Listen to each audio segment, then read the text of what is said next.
syai'un fil ardi wala fis samai wa huwas syami'un alim. Allahumma salli ala sayyidina Muhammad wa ala ali sayyidina Muhammad. Amma ba'du. Pemirsa netizen yang dimuliakan Allah, senang sekali rasanya saya bisa hadir kembali menemui dan menemani pemirsa di malam hari ini ba'da maghrib. Mudah-mudahan silaturahim kita senantiasa memperoleh ridho dari Allah Subhanahu wa Ta'ala. Bersyukur kepada Allah senantiasa dengan melafazkan alhamdulillah, kita masih diberikan kesehatan, keselamatan oleh Allah. Kita semua masih bisa beraktivitas, bisa beribadah, bisa melaksanakan perintah-perintah Allah dan menjauhi larangannya. Salawat dan taslim semoga tetap tercurahkan atas baginda Muhammad sallallahu alaihi wasallam, kepada keluarganya, kepada sahabatnya, insya Allah curahan rahmatnya sampai kepada kita semua. Mengawali kajian kita malam hari ini, mari kita berdoa kepada guru-guru kita. Insya Allah ilmu yang kita dapatkan berkah, bermanfaat untuk diri kita, untuk orang lain dan bangsa negara kesatuan Republik Indonesia tercinta. Ala hadhihi niyah wa ala kulli niyatin sholihah wa ila hadratin Nabi Mustafa Muhammadin sallallahu alaihi wasallam. Al-Fatihah. A'udzu billahi minasyaitonir rajim. Bismillahirrahmanirrahim. Alhamdulillahi rabbil alamin. Arrahmanir rahim. Maliki yaumiddin. Iyyaka na'budu wa iyyaka nasta'in.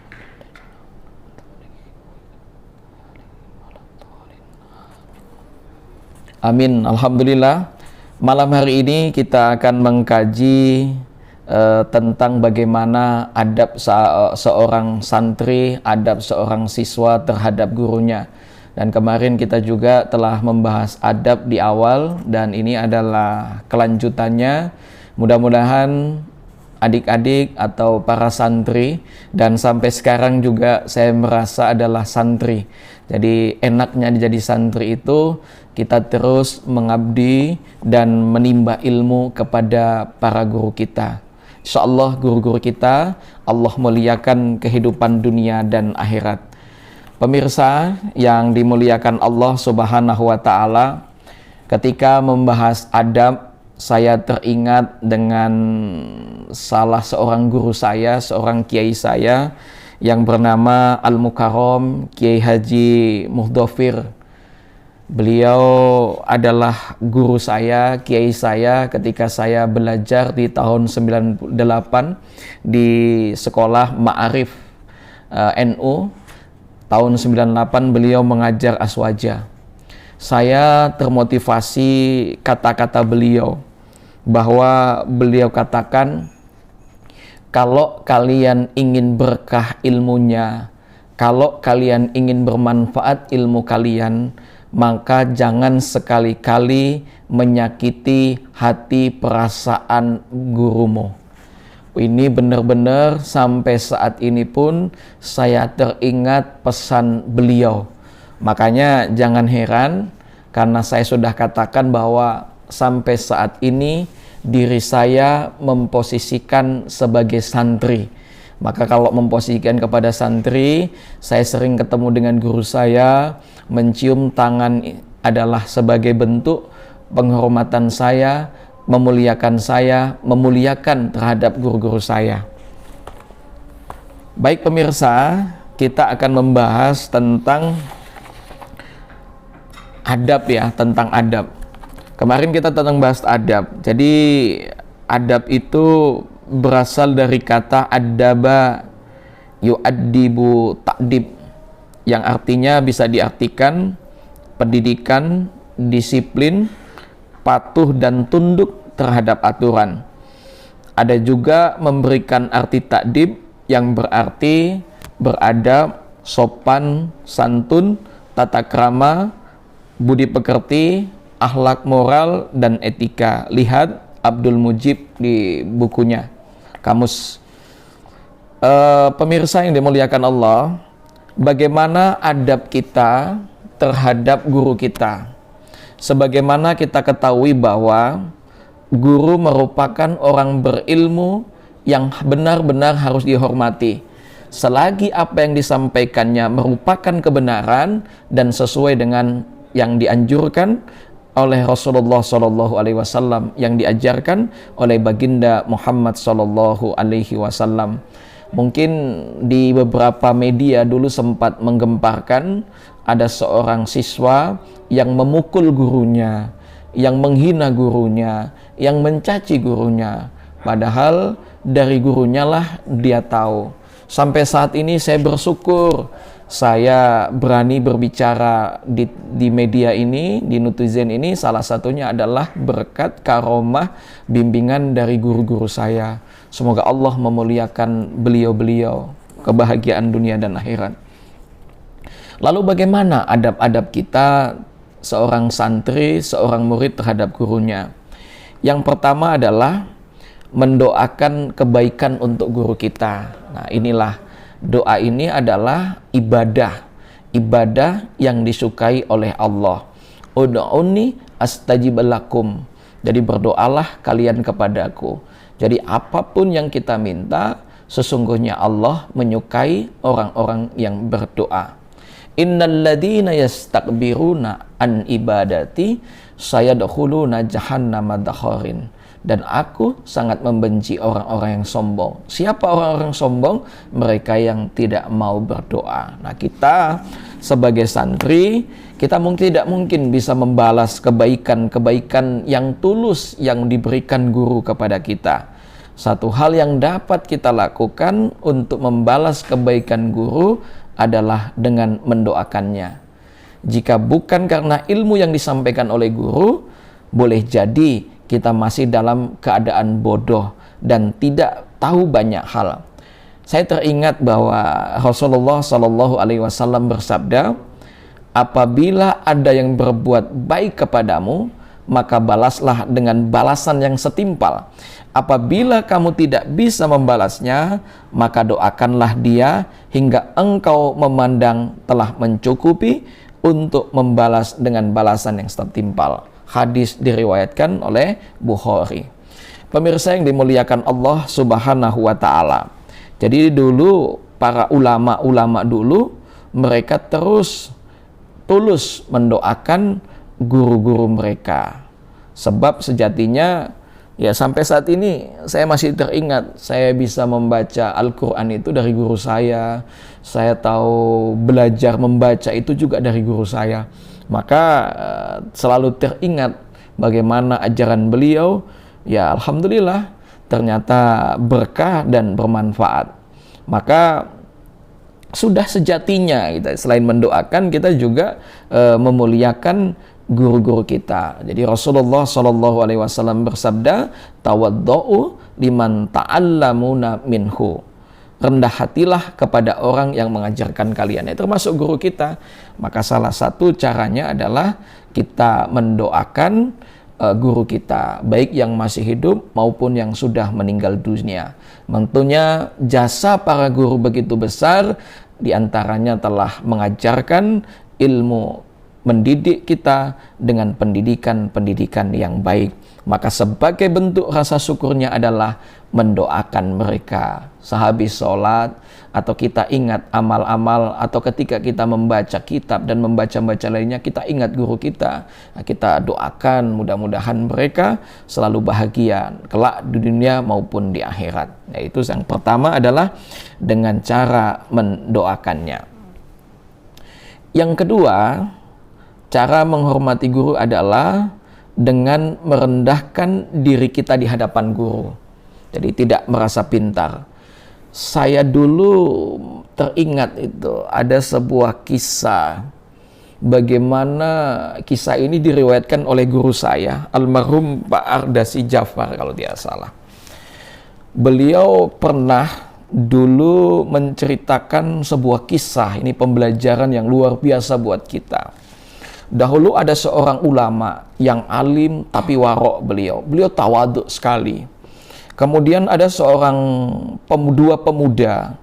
Dua pemuda ini adalah pemuda yang memang mereka lulusan sarjana dari tempat keilmuan agama yang luar biasa. Suatu ketika ulama ini terkenal, jadi terdengar dari kedua pemuda yang baru selesai belajar menimba ilmu agama, dan keduanya ingin menguji, ingin mengetes ulama ini. Maka dia datang untuk menemui ulama. Sang ulama yang alim, yang penuh tawadu ini, beliau tahu benar bahwa pemuda ini ingin mendebatnya. Maka pun dia mencari cara agar kedua pemuda ini tidak jadi mendebatnya. Ketika bertamu dilayani selayaknya tamu, dimuliakan, ditempatkan di tempat yang mulia, pokoknya dijamu makanan. Tapi pemuda dua tadi tidak. Pokoknya menunggu agar mau sang alim ini didebat. Maka sang alim pun, ulama tadi, karena memang sudah paksaan, maka sang alim tadi pun mengajukan satu pertanyaan. Baiklah, wahai anak muda, kalau kalian sudah tidak sabar ingin mendebat saya, kurang lebih seperti itu. Kalau kalian tidak sabar mendebat saya ingin berdebat dengan kalian, tapi kalian jawab dulu pertanyaan saya. Apa itu, Syekh? Saya bilang, kapan berakhirnya ilmu dan kapan berawalnya ilmu? Kedua pemuda itu mencari tahu beberapa sumber, mereka berpikir, akhirnya mereka menyerah. Kapan berawalnya ilmu dan kapan berakhirnya ilmu? Maka sang alim pun menjelaskan, kapan berawalnya ilmu? Ketika kita merasa tidak tahu. Kapan berakhirnya ilmu? Ketika kita merasa sok tahu. Ketika kita merasa sok tahu, ketika merasa sok pintar, maka disitulah berakhirnya ilmu kita. Tetapi ketika kita merasa tidak tahu dan kita ingin terus belajar, maka disitulah awal dari ilmu. Maka saat itu kedua pemuda tadi pun meminta maaf kepada Syekh. Ternyata mereka kesoktahuan, mereka belajar bertahun-tahun menimba ilmu agama. Ternyata mereka ingin menguji ilmu mereka dan ingin mendebat sang alim tadi. Maka pemirsa yang dimuliakan Allah Subhanahu wa ta'ala, maka memuliakan guru, merendahkan diri di hadapan guru ini adalah sangat mulia. Bahwa rendah dirilah di hadapan guru kita, sebab orang yang sombong biasanya akan sulit menerima apa yang disampaikan oleh orang lain. Ibnu Jama'ah rahimahullah berkata, hendaklah seorang murid, seorang santri, seorang siswa mengetahui bahwa rendah dirinya kepada seorang guru adalah kemuliaan dan tunduknya adalah kebanggaan. Maka jangan heran kalau ada yang sering ngomong ke saya itu, Pak Karjianto itu koprol, kenapa itu selalu cium tangan? Nah, itu cium tangan kepada guru itu adalah bentuk memuliakan saya kepada guru-guru saya. Bahkan anaknya ketua PCNU Pak Ibrahim Tesore itu lebih muda dengan saya. Dia hafal 15 juz, dia belajar kuliah di Yogyakarta, kemudian dia belajar mondok di pondok pesantren. Kemudian ketemu dengan saya sudah kepala sekolah, tapi begitu ketemu saya, tidak tahu kenapa saya mencium tangannya. Sampai-sampai dia cerita ke abahnya, ke Pak Kiai Ibrahim, bahwa tangan saya dicium sama Pak Kep. Nah, ini sejatinya Allah alam bahwa saya adalah seorang santri. Sampai saat ini saya memposisikan sebagai santri. Jadi kalau saya mencium tangan orang yang lebih tua atau mencium tangan guru-guru saya adalah sampai saat ini saya memposisikan sebagai santri, seorang murid yang harus memiliki adab untuk memuliakan guru-guru saya. Jadi ulama-ulama dahulu juga demikian. Kalau kita mendengar kisah bagaimana Imam Asy-Syafi'i ketika dia belajar dengan Imam Malik yaitu ketika belajar Imam Muwatta, apa yang beliau katakan? Demi Allah, apa yang beliau katakan?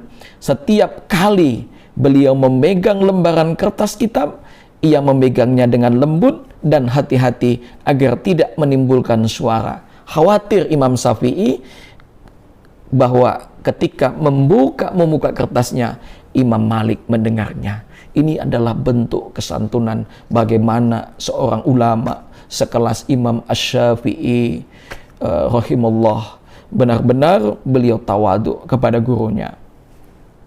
Di dalam kitab Manaqib Al-Imam Abu Hanifah yang disusun oleh Al-Khwarizmi, Imam Abu Hanifah pernah berkata, "Aku tak pernah menyelonjorkan kakiku menghadap rumah guruku Hamad karena menghormatinya, sedang jarak antara rumahku dan rumahnya hanya sekitar 7 langkah kaki." Ini bayangkan, ini Imam Abu Hanifah itu kakinya tidak berani diselonjorkan di hadapan rumahnya, di rumahnya gurunya. Jadi ini bentuk apa? Ini adalah bentuk memuliakan gurunya.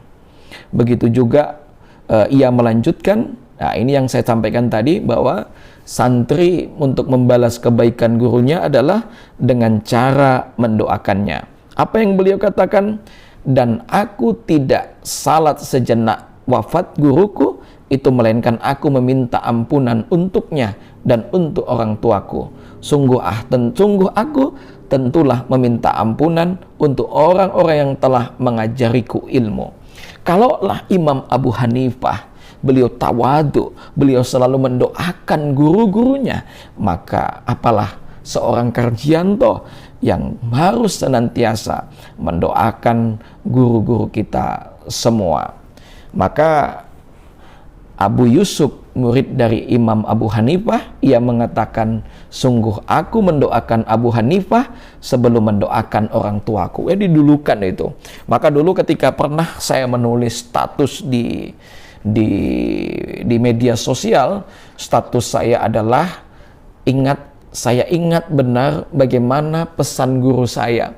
Kalau ingin berkah ilmunya, maka jangan sekali-kali menyakiti gurumu, menyakiti bapak ibu gurumu, walau sebiji bayam. Ada yang komplain ke saya. Komplainnya apa? Yang harus dimuliakan itu adalah orang tua kita, bukan guru kita. Dua-duanya punya kemuliaan, tapi sebagai seorang santri, kita belajar dengan guru kita, maka muliakan guru kita. Maka saya juga teringat penjelasan beliau. Beliau menjelaskan lebih lanjut begini.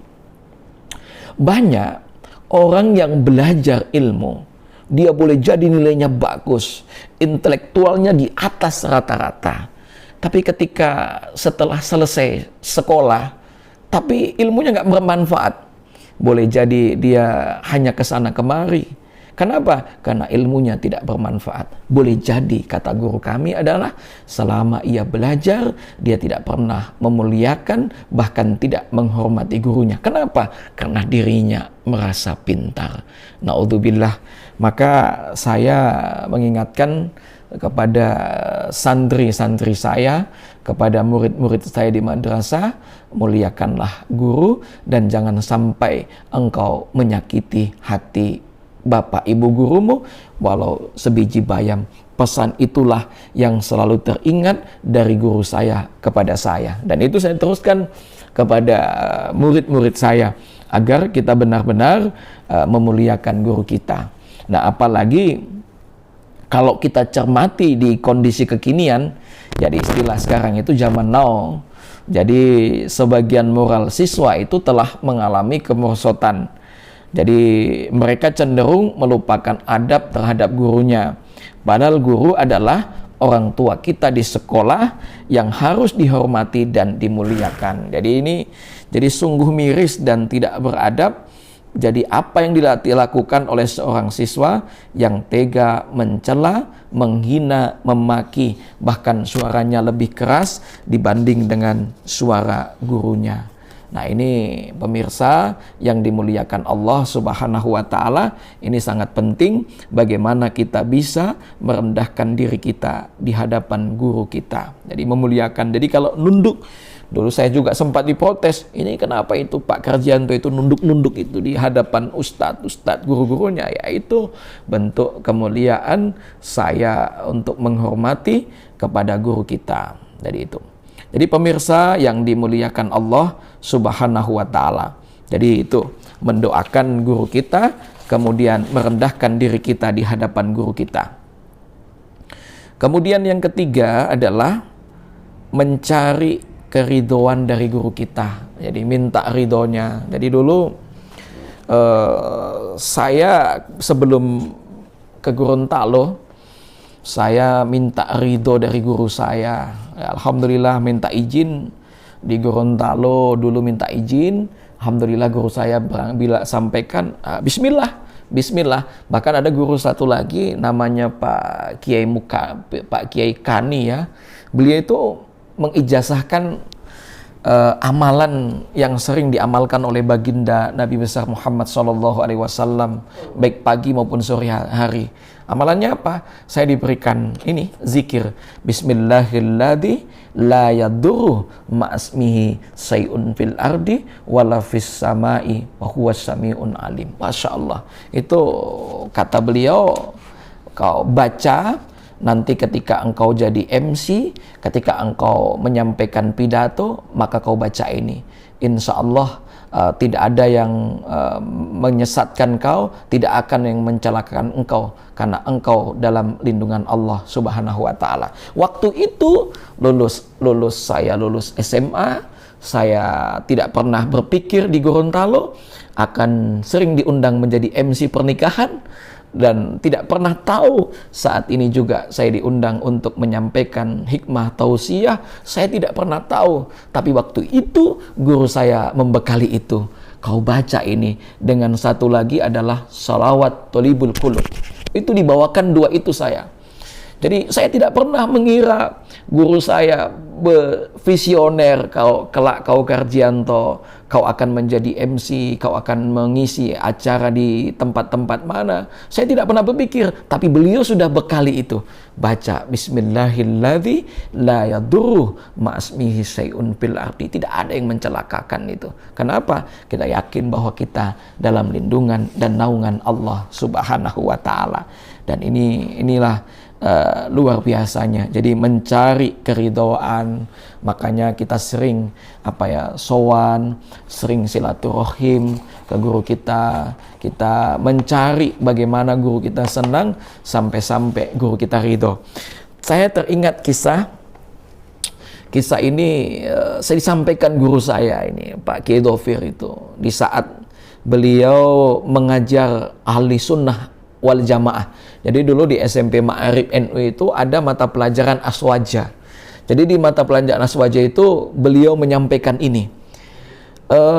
Suatu ketika dulu di Bangkalan di Madura itu beliau ceritakan begitu. Mudah-mudahan saya tidak lupa kisahnya itu. Sampai sekarang saya teringat. Jadi ceritanya suatu hari Ibu Nyai ini jalan-jalan di sekitar kolam begitu. Kemudian tanpa sengaja cincinnya Ibu Nyai itu jatuh tepat di kolam tempat pembuangan kotoran seluruh santri. Jadi bisa dibayangkan masuk ke dalam. Tapi pada saat itu Ibu Nyai melihat salah satu santri lewat itu. Begitu lewat, Ibu Nyai bilang begini, "Nak, cincinnya Ibu jatuh ke dalam lumpur." Itu ditunjukkan itu tempat kolam itu, tempat pembuangan kotoran itu. Bisa dibayangkan itu kotoran-kotoran kumpul di situ semua. Tapi sang santri tidak berpikir apapun. Baik Ibu Nyai, baik guru. Beliau, anak itu, santri itu langsung menyelam ke dalam itu. Dia cari cincinnya Ibu Nyai sampai dapat, sampai ketemu. Sampai akhirnya dia menyelam, kotoran dia tidak pedulikan. Kenapa? Berbaktinya kepada sang guru, kepada Ibu Nyai. Akhirnya dapat cincinnya tadi. Diserahkan, dibersihkan, kemudian diserahkan kepada Ibu Nyai. Lalu kiai saya yang menceritakan itu sampaikan, tahu enggak? Santri yang biasa-biasa, berkat doa dan ridho dari sang kiai, akhirnya santri itu kitabnya sudah ditulis di banyak mancanegara. Puluhan kitab itu sudah dibaca oleh santri-santrinya. Masya Allah, itu adalah berkah dari sang kiai, berkah dari Ibu Nyai. Doa mereka itu luar biasa. Maka saat itu juga mendengar kisah itu, pernah suatu ketika, ini kisah nyata yang saya alami waktu saya belajar di Lembaga Pendidikan Ma'arif SMP Islam Durenan.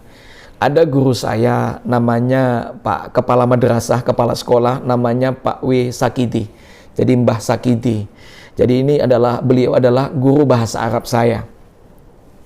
Suatu ketika di kamar mandi guru itu airnya tersumbat. Jadi airnya tersumbat karena dulu saya ketua OSIS di SMP Islam. Jadi karena ketua OSIS, saya sering di madrasah, sering di sekolah. Suatu ketika saya dipanggil sama Pak Sakiti, sama guru saya. Beliau sudah meninggal dunia. Semoga Allah memuliakan beliau. Beliau memanggil saya. Le itu panggilan tole. Tole itu adalah panggilan kalau di Gorontalo itu uti ya. Uti, kalau begitu panggilannya. Enak kemari. Itu WC kamar mandi, tempat kamar mandi guru itu tersumbat. Boleh saya minta tolong, kamu ambil kayu, ambil galah, kamu coba lubangin itu supaya airnya keluar. Waktu itu saya tidak berpikir panjang. Karena yang merintahkan guru saya langsung ambil kayu. Saya tanya, di mana tempat lubangnya? Pak, saya tanya begitu. Lubangnya ada di bawah. Jadi gorong-gorong yang luas itu, panjang itu, saya masuk ke dalam. Saya masih ingat, saya lepaskan itu baju. Saya tidak tahu apakah waktu itu baju pramuka atau baju putih biru dongker. Yang jelas, saya buka kaos saya masuk ke dalam. Saya ambil gala itu, lalu saya sogok saya coba lubang itu sampai ke dalam. Dan akhirnya apa? Airnya keluar. Ya memang baunya, bau pesing, bau amis, semua itu ada.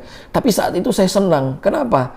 Saya itu bisa melaksanakan perintah guru saya. Jadi kalau mohon maaf kalau adik-adik saya, guru memerintahkan minta tolong, kita berkata, jangan dulu Bapak Ibu guru, jangan dulu Pak, saya masih sibuk, saya masih atau malas-malasan. Kalau saya dulu tidak. Bagi saya kebanggaan ketika guru-guru saya memerintahkan, itu senangnya luar biasa. Termasuk itu sampai akhirnya keluar kotoran-kotoran itu dan saya lega. Nah waktu itu beliau sudah siapkan, nah ini sudah saya belikan bakso. Saya dibelikan bakso sama Pak guru saya, Pak Sagiti. Mungkin saya berkah, saya sampai sekarang bisa menjadi guru itu salah satunya adalah boleh jadi adalah keridhaan seorang guru kepada muridnya. Dan alhamdulillah dari ridhonya beliau itulah mungkin beliau doa mudah-mudahan ini Karjianto ini bisa menjadi anak soleh, anak yang berkah, anak yang manfaat dunia akhirat, bukan hanya untuk dirinya, keluarganya, tapi bangsa dan negara Republik Indonesia. Dan ini adalah senang sekali kalau saya diperintahkan sama guru-guru saya. Makanya ya itulah anak-anakku sekalian, para santri, adik-adik saya, maka carilah keridhaan dari seorang guru. Karena ketika ridho, maka ini adalah sangat penting buat kita. Jadi kalau bahasa kita buat karir kita, maka jangan lupa kirim Fatihah untuk guru-guru kita yang telah berjasa. Jadi itu. Selanjutnya, pemirsa yang dimuliakan Allah, adalah mendengar penjelasan guru. Ini penting saya jelaskan, apalagi sekarang di era pandemik. Jadi pembelajaran sudah menggunakan virtual atau daring. Kebanyakan kita saat pembelajaran daring adalah pertama, kita nonaktifkan kamera kita. Padahal saat itu ibaratnya bertatap muka saat guru menjelaskan itu adalah saat kita berhadapan. Karena memang di masa pandemi kita tidak berhadapan, pembelajarannya lewat di rumah, pembelajaran lewat daring, maka usahakanlah aktifkan kamera kita.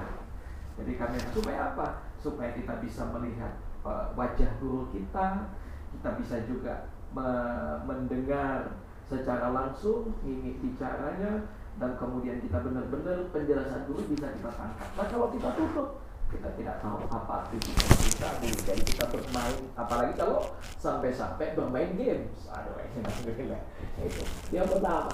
Yang kedua, ketika guru menelpon atau koordinasi lewat WhatsApp. Kan banyak sekarang pembelajaran, ada lewat Google Meet, ada lewat Zoom, ada lewat WhatsApp. Jadi kalau ibu bapak guru memerintahkan kita, memberikan tugas kepada kita, jangan kita cuma lihat, kita baca. Ibu ini banyak sekali tugas ini. Jadi cuma kita abaikan. Padahal di situ adalah salah satu adab kita. Juga itu adabnya adalah bagaimana adab kita. Adab kita adalah mungkin menjawab iya bu atau bagaimana. Nah ini adalah jawaban-jawaban yang santun.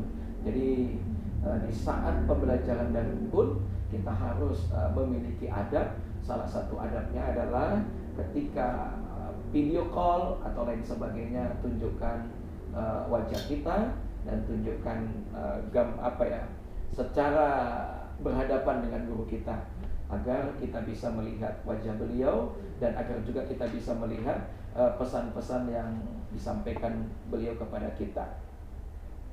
Kemudian selanjutnya adalah mendengar penjelasan guru kita. Jadi dengar, kemarin saya sampaikan juga, tolong catat baik-baik apa yang disampaikan oleh guru-guru kita semua. Ya, mohon maaf pemirsa, sempat jatuh mic-nya. Jadi itu.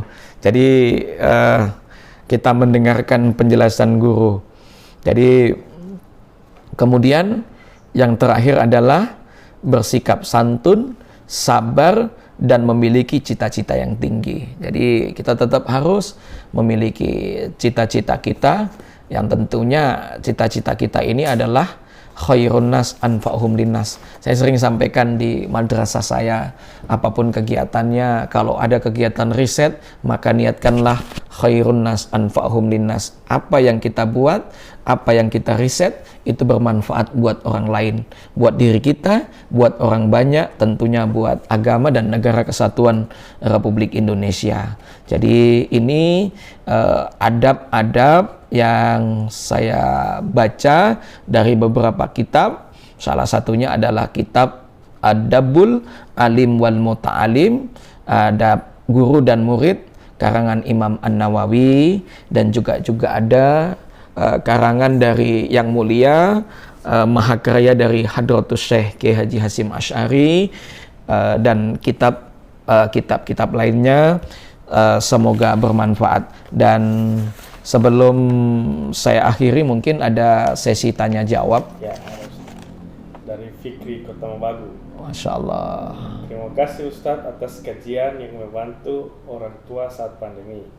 Ustadz, kenapa dulu pendidikan agak keras tapi outputnya siswanya menjadi cerdas, beradab dan sukses, dan sebaliknya sekarang guru lembut terhadap siswa tapi justru siswanya banyak yang kurang ajar. Masya Allah. Ya, ini menarik sekali ya. Memang dulu masih ingat saya penjelasan bahwa di tangan guru peti itu membuat kesuksesan siswa. Justru saya masih nikmati ya, bagaimana guru ketika kuku saya panjang itu dipukul pak sebagainya ketika tapi yang dulu membuat kesuksesan anak-anak dulu ya, itu karena memang semangat belajarnya tinggi. Dari ketidakberadaan, saya masih ingat bagaimana kisah Imam Asy-Syafi'i. Beliau tidak memiliki harta, beliau tidak memiliki buku, bahkan dalam riwayat beliau menulis di tangannya sendiri. Kenapa? Karena tidak mampu untuk membeli. Jadi semangat menimba ilmu pada zaman dahulu itu memang benar-benar tinggi. Niatnya karena Allah Ta'ala. Itu satu. Yang kedua, boleh jadi anak-anak dulu sukses karena memang semangatnya, itu tadi ya, semangatnya keinginannya keras. Saya kalau membaca biografinya Ustadz Dasat Latif itu, bagaimana beliau berjalan kaki untuk menimba ilmu dari satu tempat ke tempat lainnya. Dulu masih pakai beralas kaki, sepatunya beliau simpan. Bagaimana ketika Prof. Hamdan Juhanis, saya baca bukunya beliau juga, bagaimana kisah-kisah beliau harus tinggal di rumah bambu. Ketika beliau duduk di situ, kadang-kadang pantat beliau terjepit dengan bambu itu. Itu perjuangan orang menimba ilmu karena memang semangat tinggi. Jadi cambuk pukulan itu sudah biasa. Nah, tapi bagaimana dengan zaman sekarang? Dulu keras, disiplin, tapi zaman sekarang bagaimana? Nah, sekarang ini adalah zamannya berbeda. Jadi zaman dulu dengan zaman sekarang berbeda. Nah, zaman saat ini kita juga bisa lemah lembut. Nabi Muhammad SAW itu bagaimana beliau mengajarkan kepada santri-santri beliau yang latar belakangnya adalah sahabat beliau. Sahabat-sahabat itu Nabi sangat halus mengajarkannya. Maka memang ujian saat ini ya memang ada faktor juga. Faktor boleh jadi faktor rumah tangga. Jadi faktor rumah tangga, kenapa anak-anak adabnya sesama guru justru sekarang malah nakal dan lain sebagainya, boleh jadi. Pertama boleh jadi juga mungkin mohon maaf orang tuanya makan sesuatu yang bukan haknya, itu bisa jadi membuat anak nakal. Yang kedua boleh jadi ujian buat orang tuanya, ujian juga buat saya selaku guru. Di siswa saya 1.200 di madrasah, tidak semuanya ada 1, 2, 3 siswa yang memang, tapi saya yakin ya keikhlasan doa dari guru, insya Allah anak-anak kita beradab. Ya sampai saat ini saya mengajarkan santri saya lemah lembut. Saya dekati anak-anak saya yakin suatu saat anak-anak kita pasti akan sadar, lambat akan laun dengan doa kita, dengan ketulusan kita anggap laun. Cuma bedanya anak-anak sekarang lebih cerdas ya. Kenapa saya katakan lebih cerdas? Cerdasnya begini, kalau kita seorang guru misalnya, kita mengajarkan anak-anak kita kencing, misalnya dia sendiri kencing berdiri, boleh jadi murid kita kencing berlari. Paling anak-anak kan sekarang pintar, ini Pak Guru menyuruh kita tidak rokok, tapi Pak Guru juga merokok. Nah, ini salah satunya. Makanya keteladanan itu adalah utama. Jadi kalau kita melihat bagaimana keteladanan Nabi besar Muhammad SAW dalam mendidik putra-putri beliau, mendidik putri beliau Fatimah, kemudian bagaimana beliau mendidik para sahabat, itu memang dengan santun dan lemah lembut. Kenapa? Beliau ingin menunjukkan keteladanannya. Bagaimana Nabi meneladankan kepada seorang badui yang kencing di masjid. Kemudian sahabat hampir marah, kenapa kencing di masjid? Tapi Nabi dengan lembutnya, dengan halusnya, beliau menyadarkan seorang Arab Badui yang tidak santun. Nah, begitulah. Jadi keteladanan adalah utama. Kalau kita ingin mengajarkan anak kita beradab, maka kita mulai dari rumah, dari rumah, kemudian dari sekolah. Guru-guru kita juga harus beradab. Dan alhamdulillah saya mengapresiasi Bapak Ibu guru kita, termasuk di madrasah saya, mereka adalah contoh teladan yang baik. Makasih sahabat Fikri, pertanyaannya dari Kota Mubagu. Masih ada Ustadz, Iya. sekitar lagi berapa itu? Iya, insya Allah. Dari siswa Bolemo.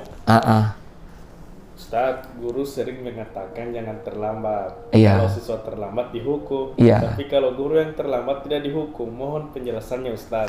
Ini yang saya katakan. Maka nanti kita akan bahas bagaimana adab seorang guru terhadap santrinya juga. Memang begitu ya. Makanya saya takut sekali ya. Saya takut sekali ketika saya menyuruh, misalnya di MTS 1 Kota Gorontalo ada program sholat duha, lalu saya tidak sholat duha. Di MTS 1 Kota Gorontalo ada program namanya Iqra Together, baca Al-Quran. Kalau saya tidak baca Al-Quran bagaimana? Nah, jadi kita selaku santri di sini kita minta disabar. Jadi adabnya kita sabar. Jadi kalau menemukan Bapak Ibu guru yang belum sesuai dengan harapan kita, ya kita bersabar. Mudah-mudahan ya Bapak Ibu guru insya Allah bisa istiqomah ya. Tetap semangat belajar ya. Dari Bualemo. Ya, dari Al-Farizi Monoarfa, Demoga, Bolang Mongondo. Ustadz, semua orang tahu almarhum Gus Dur sangat cerdas dan beradab. Bagaimana pola pendidikan Gus Dur sehingga menjadi tokoh sentral di muka bumi sekalipun beliau sudah tidak ada? Masya Allah, saya ini salah satu pengagum Gus Dur ya, memang pengagum Gus Dur saya. Beliau ini adalah ulama yang memang beliau ini sebagai contoh dan teladan. Kalau beliau, saya lihat bagaimana mengajarkan demokrasi kepada anak-anaknya, tidak mengengkang. Ya akhirnya melahirkan sosok anak-anak beliau, nyai-nyai yang luar biasa ya. kajian-kajian beliau dalam Gus Durian, bagaimana menghargai orang, bagaimana menghormati orang, itu adalah Gus Dur. Saya dulu ada ya, masih teringat, saya itu termotivasi dari Gus Dur. Ketika saya diamanahkan kepala MTS Muhammadiyah Tolinggula, di Tolinggula, ada seorang siswa dari sekolah lain dia. Jadi dia ini mengalami kondisi masalah. Maka saat itu siswa ini non-muslim, mohon maaf, siswa ini non-muslim dan mau pindah ke saya. Orang tuanya minta tolong dititipkan di madrasah ini supaya psikonya, hatinya itu bisa tenang. Maka saya itu izin saya sama yayasan, jadi dititipkan 2 pekan. Jadi anak itu dididik, tapi saya tidak tetap biarkan dia agamanya, tidak saya paksa ke agama saya. Bahkan saya juga memberikan kesempatan anak itu untuk belajar di agamanya, bahkan tidak memaksa. Kenapa saya menolong dia? Kenapa saya menolong dia? Saya teringat pesan Gus Dur, kalau engkau menolong orang, maka engkau tidak melihat apa agamanya, tapi apa? Berdasarkan kemanusiaannya. Maka saat itu saya berdasarkan kemanusiaan ingin menolong anak itu sampai trauma anak-anak itu benar sembuh. Akhirnya pada suatu saat saya sampaikan kepada anak itu, "Nak, kau harus pindah di sekolah, di mana sekolah itu kau bisa memfasilitasi, gurumu bisa memfasilitasi engkau belajar agamamu." Jadi tidak ada paksakan, la yukallifullahu nafsan illa wus'aha. Saya tidak paksakan. Kenapa? Saya menghargai bagaimana agama dia. Silakan. Jadi itu saya teringat pesan-pesan Gus Dur. Jadi kalau kita menolong orang, kita tidak lihatkan agamanya apa. Kau agama apa, kan tidak. Kenapa? Karena kita berdasarkan kemanusiaan. Bah, inilah. Jadi tokoh Gus Dur ini adalah tokoh inspirasi saya. Jadi itu ya, jadi contohlah bagaimana anak-anak muda sekarang, bagaimana Gus Dur memuliakan manusia. Jadi beliau terkenal, tokoh terkenal ini. Insya Allah Allah memuliakan Gus Dur. Amin. Ada lagi? Terakhir Ustaz. Iya.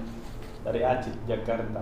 Masya Allah, sahabat kita, Acit. Ustaz, saat Ya. ini siswa belajar dari rumah sebab pandemi. Iya. Karena orang tua bukan guru formal, apa ada cara amalan biar anak menjadi cerdas? Insya Allah. Iya, yang pertama, saya sudah sampaikan kemarin juga ini. Alhamdulillah, makasih ya sahabat Acit di Jakarta. Pertama, Pak Acit ya. Pertama, saya pernah baca dasarnya doa orang tua. Jadi ayah ibu kita itu doanya makbul. Kalaupun saat ini doa kita belum diijabah, mungkin pada suatu saat doa itu diijabah. Yakinlah, doakan agar anak kita menjadi anak soleh, soleha, dan menjadi anak penurut buat kita. Yang kedua, ajarkan sesuatu hal yang sifatnya biasa tapi luar biasa.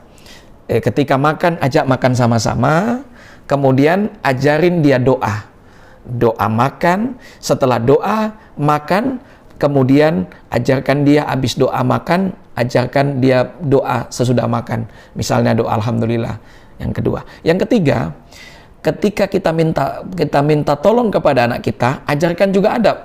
Ucapkan kata minta tolong. Jangan mentang-mentang kita seorang tolong Bapak, ambilkan apa? Tapi ucapkan kata, "Nak, minta tolong, ambilkan misalnya barang kita di sana, Nak." Sesudah kita minta tolong, ucapkan apa? Ucapkan kata alhamdulillah, makasih ya Nak. Di situ ada 2 ajaran. Pertama, ajaran kita berterima kasih kepada Allah dengan alhamdulillah, dan yang kedua, ajarkan kepada anak kita agar berterima kasih. Yang ketiga, temanin dia pada saat belajar. Tentunya saya bisa mengalami ya Pak ya, apa yang dialami Bapak juga dialami oleh anak-anak kita di madrasah. Makanya anak-anak kita saat belajar di rumah supaya tidak bosan adalah bagaimana mungkin cari sesuatu yang dia sukai. Jadi belajar sambil menikmati ya, tapi tetap kita awasi kepada anak-anak kita. Selain kita anukan HP kepada anak kita, tapi kasih kita kepercayaan kepada dia. Nah, ini HP saya percayakan kepada kau. Tapi ketika engkau melihat sesuatu yang tidak boleh dilihat, misalnya gambar, Bapak tidak akan percaya dan HP itu akan Bapak tarik. Nah ini. Yang kelima, usahakan ketika kita menghukum, hukuman yang baik. Kalau di madrasah saya Pak, ketika anak terlambat, maka anak-anak saya disuruh membaca Al-Quran.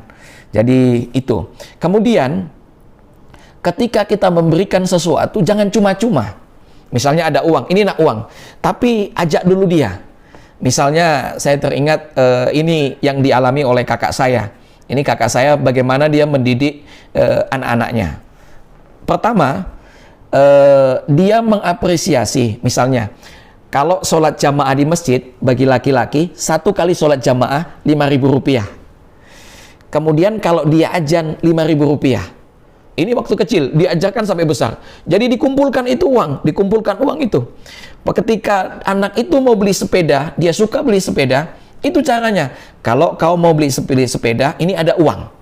Ini ada uang. Tapi caranya begini, kau ke masjid, engkau ke masjid, engkau azan, nanti dapat 5.000. Akhirnya anak itu semangat, 1 bulan ke masjid, 1 bulan ke masjid. Akhirnya dia kumpul uangnya, dia beli sepeda. Jadi tidak cuma-cuma. Mungkin kita punya banyak uang, oke nak, ambil beli. Nah, ini salah satu mengajarkan anak kita agar ikhtiar dan bekerja keras dalam kehidupannya. Bukan berarti kita pelit, tidak. Tapi kita ajarkan anak-anak kita untuk ikhtiar dan kerja keras. Yang paling penting adalah Pak, doakan. Karena doa orang tua itu diijabah oleh Allah. Ada lagi? Ada yang komentar. Iya. Yusuf Abbas. Iya. Bertanya. Iya. Ustadz, bagaimana cara untuk mewujudkan adab yang baik seperti santri para siswa yang ada di sekolah negeri dan keahlian SMK? Di SMK ya. Kalau di SMK ya, yang pertama ya buatlah aturan bagaimana aturan itu bisa mengatur. Misal aturan itu pertama, ketika masuk bagi umat muslim, di SMK kan ada muslim dan muslim, bagi masuk buatlah aturan absus salam. Itu dalam ajaran, ya Yohanes absus salam, tebarkan salam. Sebab tebarkan salam, kalau kita maknai yang lebih dalam, itu mengajarkan kedamaian, menghormati, tepo seliro, saling menghormati satu lain. Buat aturan salam. Kemudian saling tegur, saling sapa. Jadi buatkan tradisi di sekolah itu ketika berhadapan dengan siapapun, salam, assalamualaikum. Ketemu dengan non-muslim, ucapkan salam juga, selamat siang atau selamat pagi.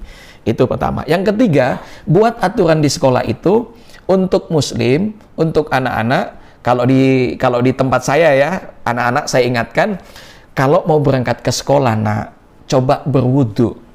Kenapa berwudu? Karena berwudu itu hati kita suci, pikiran kita bersih, mudah menimba segalanya. Bahkan ketika dalam suci, perjalanan kita kan dalam lindungan Allah.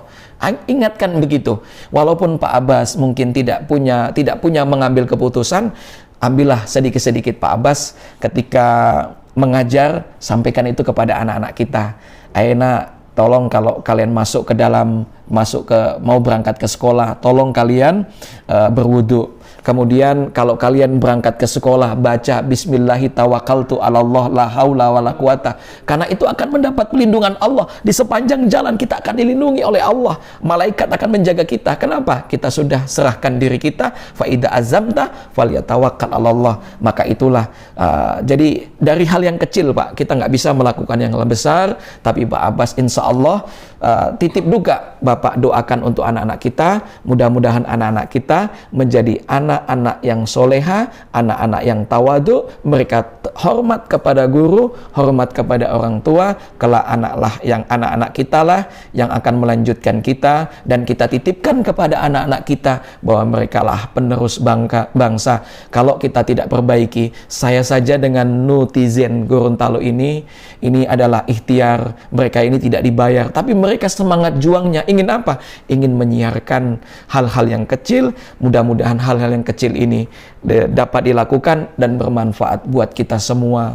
Untuk mengajarkan kedamaian, saling menghormati sesama muslim, juga menghormati kita sesama non-muslim, saling mencintai, bahwa kita Allah ciptakan sebagai ciptaan Allah, di mana kita saling cinta mengasihi. Terima kasih kepada semua penanya, dan bisa ditambah bahwa saya ini adalah seorang santri, mungkin hal-hal yang dapat saya sampaikan belum semua memenuhi harapan Ibu Bapak. Banyak kiai-kiai kita, guru-guru kita, silahkan mengaji. Di YouTube juga banyak. Saya juga masih belajar dengan Gus Baha, dengan kiai-kiai lainnya. Silahkan ditonton bagaimana kita mendidik anak. Mudah-mudahan anak-anak kita menjadi anak-anak yang soleh.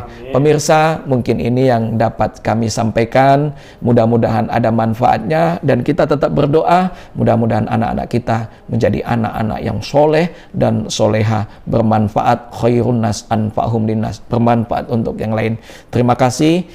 Saya Karjianto bersama kru yang bertugas Nutizen Gorontalo, mohon maaf atas segala khilaf dan salah. Terima kasih atas perhatian, mohon maaf atas segala kekurangan. Wallahul muwaffiq ila aqwamit thoriq. Assalamualaikum warahmatullahi wabarakatuh.